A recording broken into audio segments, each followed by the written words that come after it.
इदम श्री सद्गुरुवे नमः। जन्म शताब्दी पुस्तक माला 72 राम का चरित्र हमारा प्रेरणा स्तोत्र डे 11। परम पूज्य गुरुदेव वंदे माँ की दिव्य ऊर्जा को अपने अंतस में अनुभव करते हुए और अपनी विचारना शक्ति भावना शक्ति को पूर्ण रूप से गुरु को अर्पित समर्पित करते हुए, उनकी दिव्य शक्ति को अपने अंदर धारण करते हुए, उनकी दिव्य दृष्टि को, उनकी दिव्य सोच को, उनकी दिव्य भावनाओं को अपने अंतस में धारण करते हुए एक दैवीय स्वाध्याय की ओर अगला कदम। पिछले स्वाध्याय में गुरुदेव ने बताया और समझाया कि मित्रों, विशिष्ट आपके घर भी आ जाएंगे और आपके घर भी दिव्य संतान का जन्म हो जाएगा। आप तपस्वी बन जाइए।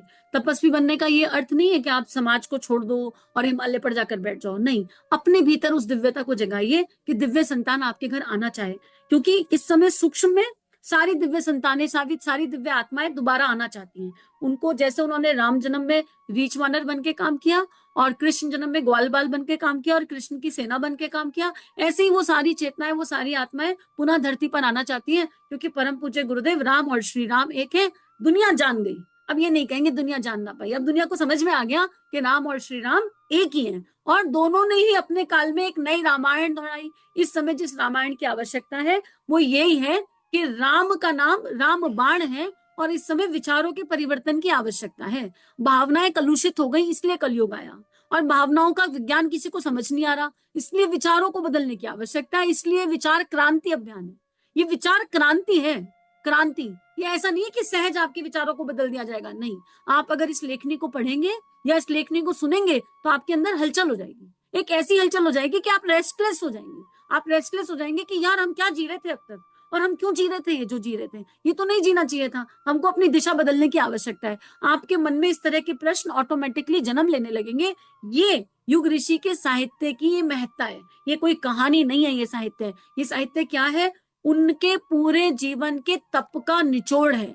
वो युग दृष्टा है, वो युग ऋषि है, वो महाकाल है और उन्होंने एक ऐसा दैवीय जीवन जिया, इतना खूबसूरत जीवन दिया और बाहें फैला के हमारा स्वागत कर रहे हैं। गायत्री परिवार की एक विशेषता मैं आपको बता दूं, यहाँ पर मैं किसी को ऊपर या नीचे नहीं रख रही हूँ, दृष्टा भाव में बता रही हूँ। दीक्षा की बात आती है, दीक्षा का मतलब होता है दी इच्छा। आप जब गायत्री परिवार में गायत्री मंत्र की दीक्षा लेने जाते हैं तो आपको कोई एग्जाम नहीं देना होता, आपको कुछ भी नहीं करना होता, आपको बस कहना होता है कि दीक्षा दे दीजिए और आपको पूरा प्रोसीजर बता दिया जाता है और सुबह 5 बजे अगले दिन आपकी दीक्षा हो जाती है। अब तो ऑनलाइन अवेलेबल, आप किसी चेतना केंद्र में चले जाइए, समय सेट कर लीजिए, दीक्षा ले लीजिए। बाकी मैंने इस पल तक, हो सकता है कहीं हो, मैंने इस पल तक दीक्षा का इतना सिंपल प्रोसीजर कहीं नहीं देखा आज तक।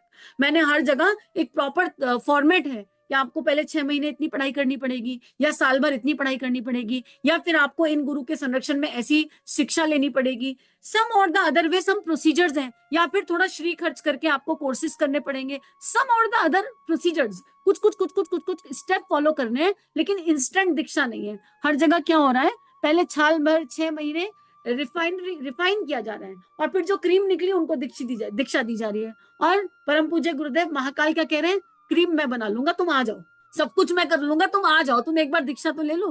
दीक्षा का मतलब लेकिन समझ लो अच्छे से, दीक्षा का मतलब ये नहीं होता कि हम तो प्राउड फील करें, अरे हम तो गायत्री परिवार हैं और इसका प्राउड फील करें। दीक्षा का मतलब होता है एक एक इच्छा अपने ईश्वर के चरणों में अर्पित समर्पित करना, एक एक इच्छा अपने गुरु के चरणों में अर्पित समर्पित करना और उनसे कहना, देखिए ये इच्छाओं की लिस्ट है, ये आपके चरणों में रख दी, अब आपकी मर्जी, इन्हें पूरा करो या इन्हें विलय करो, आप जानिए। कल गुरुदेव हमें राम जी की महत्ता समझा रहे थे, गुरुदेव लक्ष्मण और उर्मिला की बात बता रहे थे, त्याग में जीवन की बात बता रहे थे।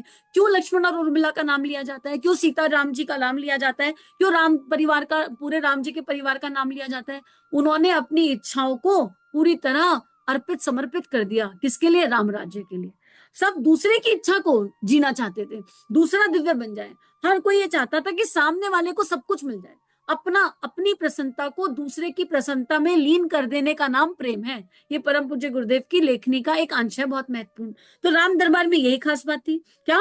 जब माँ सीता ने कहा कि हम जा रहे हैं, कहाँ जा रहे हो? हम पति का साथ देने जा रहे हैं, और लक्ष्मण साथ चले गए, तो उर्मिला ने क्या कहा? उर्मिला भी तो चाहती तो साथ जा सकती थी कि मेरा पति जा रहा है तो मैं भी साथ जाऊंगी। नहीं, उर्मिला ने कहा कि अगर मैं साथ जाती हूँ तो लक्ष्मण के धर्म में दिक्कत आ सकती, उनको धर्म में दिक्कत आ सकती है। वो इस समय राम की सेवा करने जा रहे हैं, मेरी बड़ी बहन की सेवा करने जा रहे हैं, और मैं साथ जाके बाधा नहीं बनना चाहती। इसलिए उन्होंने लक्ष्मण को तिलक किया और कहा, जाओ धर्म निभा कर आओ। ऐसी पत्नी कहाँ मिलेगी बताइए? ऐसी पत्नी जहां पर जो अपनी बहन के लिए और अपनी बहन के लिए और राम राज्य के लिए समर्पण करने को तैयार है। तो उस पूरे परिवार में यही खास बात है। उर्मिला जी का त्याग बहुत बड़ा त्याग है। 14 साल कहते, ये भी सुना है, अब सत्य असत्य तो नहीं पता, पर कहते ये है कि 14 साल उर्मिला जी सोई नहीं। अगर उधर लक्ष्मण जी नहीं सोए, क्यों? उर्मिला जी लक्ष्मण जी की शक्ति थी। अब इसको तत्व दर्शन से देखें तो 14 साल ना सोने वाली बात समझ में नहीं आती, लेकिन इसका दर्शन क्या होगा? अगर इसका तत्व दर्शन देखने का प्रयास करें तो इसका अर्थ ये होगा, 14 साल केवल नाम जप किया, उठते बैठते सोते जागते संपूर्ण संयम जिया। इस स्थूल देह ने क्या किया नहीं पता, पर जो सूक्ष्म शरीर था, जो भाव शरीर था, वो समर्पण के साथ ईश्वर का नाम लेता रहा कि वहां पर मेरे पति गए हुए हैं लक्ष्मण के रूप में, मेरे बड़े भाई और भाभी गए हुए हैं, या मेरी बहन गई हुई है, उनका ईश्वर आप ध्यान रखना। उनको कवच देती रही। गुरुदेव आगे लिखते हैं कि घर का वातावरण अगर ऐसा हो जाए जैसा राम दरबार का था या राम परिवार का था, तो जीवन दिव्य हो जाएगा। उर्मिला का त्याग तो सीता जी से भी ज्यादा है। जिस घर का ऐसा वातावरण होगा, वहां बच्चे अपने आप संस्कारवान पैदा हो जाएंगे। रामचंद्र जी और भरत जी गेंद खेल रहे थे। भरत जी खेलने में कमजोर थे, परंतु रामचंद्र जी उन्हें बार बार जिता देते थे। अपने से छोटों की हिम्मत और इज्जत बढ़ा देने में ही मानता है। हारा आदमी जीत जाता है। रामचंद्र जी ने अपने प्रेम से भरत को अपना गुलाम बना लिया। सारी जिंदगी वे राम के गुलाम बने रहे। यह है भगवान राम का स्वभाव, जो कि हमारे लिए प्रेरणा लेने एवं देने के लायक है। ऐसे ही भगवान को लोग मानते हैं। आज घटिया भगवान को कोई नहीं मानता। आज सबके तर्क और लॉजिक जीवित हैं। अगर आपके सामने कोई ऐसा भगवान आ जाए जिसका व्यवहार भगवान समान ना हो, तो आप उसको रिटायर कर देंगे कि नहीं कर देंगे? बेकार। इनके कहने में और कथनी में और करनी में बहुत फर्क है। और गुरुदेव एग्जाम्पल में समझा रहे हैं कि राम बड़े थे, खेलते थे, तो खेल खेल में भरत के प्रति जो उनका प्रेम था, भरत जानते थे कि मुझे खेलना नहीं आ रहा है, लेकिन राम जी जिता देते थे। क्यों? मनोबल बढ़ाने के लिए, आत्मबल बढ़ाने के लिए, आत्मविश्वास बढ़ाने के लिए, और प्रेम की एनर्जी से, प्रेम की ऊर्जा से। तो यहाँ पर बात वही है कि हर घर का अपना एक माहौल है। हमें ये जानने और समझने की आवश्यकता है कि कैसे हमें अपने आप को बदलना है और कैसे हमें अपनी संतान का लालन पालन करना है। कहाँ पर कौन सी शक्ति की आवश्यकता है, इसको समझने की आवश्यकता है। एक दृष्टांत मुझे बहुत अच्छा लगता है। माँ सरस्वती से किसी ने पूछा कि भाई, तुम भरत की बुद्धि फेर देती, तुमने कैकेयी की बुद्धि क्यों फेरी, मंथरा की बुद्धि क्यों फेरी? तो वो बोलती है कि भरत की बुद्धि फेरना मेरे लिए संभव नहीं है। भरत की बुद्धि को मैं नहीं हिला सकती। भरत का जो प्रेम है राम जी के प्रति, वो इतना उच्चतम स्तर पर है कि उसमें कोई और कहीं जगह ही नहीं बची, स्पेस ही नहीं है कहीं कि उनकी बुद्धि में कोई और विचार डाला जा सके। उनकी विचारना और धारणा में राम इतना बस गए, इतना बस गए कि वहां जगह नहीं बची। लेकिन बाकियों के लिए मैं कर सकती हूँ। मंत्रा की बुद्धि फेरना तो बहुत आसान है, और माँ कैकेयी का तो जन्म इसलिए हुआ है कि वो राम को सहयोग करना चाहती हैं, तो वो सहज मुझे सहयोग कर देंगी। पर भरत, भरत के लिए संभव नहीं है। तो अपने इष्ट के प्रति प्रेम ऐसा हो, ऐसा हो कि कोई भी बात आ जाए, कोई भी चीज आ जाए, लेकिन हमारा मन तटस्थ रहे अपने गुरु में, अपने इष्ट में, अपने भगवान में, उसमें मन स्थिर रहे। हम तो आए दिन भगवान बदल लेते हैं। राम जी ने कहना नहीं माना तो कृष्ण जी, कृष्ण जी ने कहना नहीं माना तो हनुमान जी, हनुमान जी ने कहना नहीं माना तो संतोषी माता, वो नहीं मान रही तो काली माता, नहीं तो दुर्गा माता, नहीं तो धर्म बदल लो। ऐसा भी हो रहा है, नहीं तो धर्म बदल लो। 4 पैसों के लिए हम धर्म बदल लेते हैं। अरे धर्म तो एक ही धर्म है, मानव धर्म। अब धर्म बदल के क्या मिल जाएगा? आप देह का धर्म बदल भी लेंगे, उससे क्या अंतर पड़ जाएगा? आपको लग रहा है कि इस धर्म में कुछ पढ़ाया जा रहा है, उस धर्म में कुछ। ये रिलीजन है, ये संप्रदाय है। अगर धर्म की बात करते हैं तो धर्म रिलीजन और संप्रदाय से पड़े है। धर्म तो सत्य का नाम है। सत्य की परिभाषा है, सत्य धर्म है। जहां सत्य है वही धर्म है। धर्म और सत्य साथ साथ चलते हैं, और सत्य यही है कि हम सब मानव है और मानवता जीने के लिए इस धरती पर आए हैं। बाकी कुछ भी नहीं है, इसके अलावा कुछ सत्य नहीं है। भाई, जो एक धर्म का इंसान, एक रिलीजन का इंसान खाता है, वही दूसरे रिलीजन का इंसान खाता है। मुंह खाने के लिए मिला है, हर कोई मुंह से खा ही रहा है। आंख देखने के लिए मिली है, हर कोई आंखों से देख तो है, देख ही रहा है। ऐसा है क्या एक रिलीजन में आंख से खाना खाया जाता है और नाक से सुना जाता है? ऐसा कहीं होता है क्या? मानव है, सबके पास 2 आंख, 2 कान, 1 नाक, और वो होठ, और वही चेहरा, वही हाथ, वही 5 उंगलियां। सबको एक सा बनाया भगवान ने। भले ही हम चीनियों को अलग पहचान जाए, भले ही हम मराठियों को अलग पहचान जाए, भले ही हम साउथ आउट ऑफ इंडिया में गोरों को अलग पहचान जाए, पर उनके पास इंद्रियां तो सेम टू सेम है। हृदय तो उनके पास भी वही है, आंसू तो उनके भी वैसे ही गिरते हैं जैसे हमारे गिरते हैं।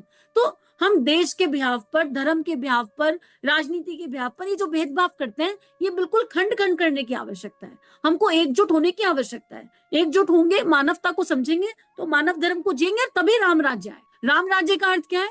अकेले राम का शासन। राम मतलब संयम। अकेले राम का शासन पूरी भारतीय संस्कृति पर। क्यों? राम के अंदर प्रेम था, इतना जबरदस्त प्रेम था, इतना जबरदस्त प्रेम था कि हर किसी ने सहज समर्पण कर दिया। हर किसी ने कहा नहीं राम है ना तो कोई दिक्कत नहीं है, राम तो कुछ अनुचित होने ही नहीं देंगे, ऐसा प्रजा के प्रति प्रेम।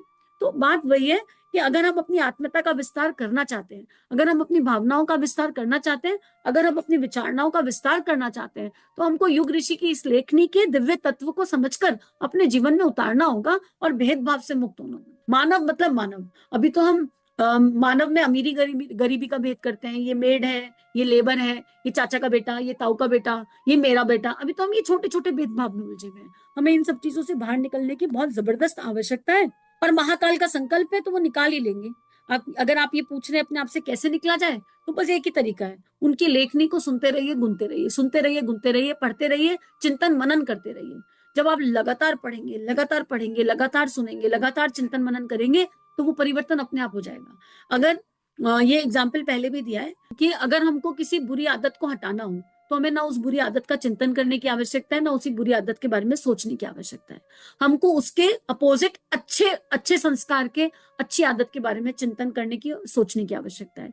और अपने आप को उस अच्छी एनर्जी से इतना भर लो, इतना भर लो, इतना भर लो कि बुरा बहकर अपने आप निकल जाए। जैसे एक ग्लास में गंदा पानी है, आप नल खोल दो और उसमें साफ पानी डालते जाओ, डालते जाओ, डालते जाओ, डालते जाओ, नॉन स्टॉप डालो। एक समय ऐसा आएगा कि गंदा पानी अपने आप निकल जाएगा और निकल कर बह जाएगा और ग्लास में साफ पानी रह जाएगा, और वो ग्लास को भी चमका देगा। तो बस यही करने की आवश्यकता है कि ये युग ऋषि की जो लेखनी है, ये परम पूज्य गुरुदेव की जो लेखनी है, इसमें वंदनीय माँ का प्रेम छुपा हुआ है। इस लेखनी के दिव्य प्राण को हम अंतस में धारण करते चले जाए, करते चले जाए, इसको सुनते चले जाए, पढ़ते चले जाए, कॉन्टिन्यू, बिना ब्रेक के। खाना रोज खाते हैं, पानी रोज पीते हैं, सांस हर पल ले रहे हैं, रोज सोते हैं। जब देह के सारे काम रोज करते हैं, तो विचारों के, विचार शरीर के और भाव शरीर के काम को बीच में क्यों छोड़ना, उसकी प्रायोरिटी को स्किप क्यों करना। रोज करेंगे, नियम से करेंगे, तो ये करते रहेंगे तो बदलाव आ जाएगा। गुरुदेव इसी तत्व को हमें समझा रहे हैं। तो आज का स्वाध्याय यहीं पर इसी भाव के साथ भगवान के चरणों में अर्पित समर्पित करते हैं। और आप सभी अपना ध्यान रखिए। सभी को बहुत बहुत आभार इस कंटेंट को विश्वव्यापी बनाने के लिए। सभी को बहुत सारा प्यार। चलिए समाज में कुछ अच्छा बांटें। अगर ये वीडियोस आपकी लाइफ को कंट्रीब्यूट कर रहे हैं, ये भावनाएं आपके हृदय को स्पर्श कर रही हैं, तो इन भावनाओं को विश्वव्यापी बनाने में हमारी सहायता कीजिए। चैनल को लाइक कीजिए, सब्सक्राइब कीजिए और पूरे विश्व में इस चैनल को पहुंचा दीजिए, ताकि संतों की लेखनी से जन जन का कल्याण हो सके। जय हिंद, जय भारत।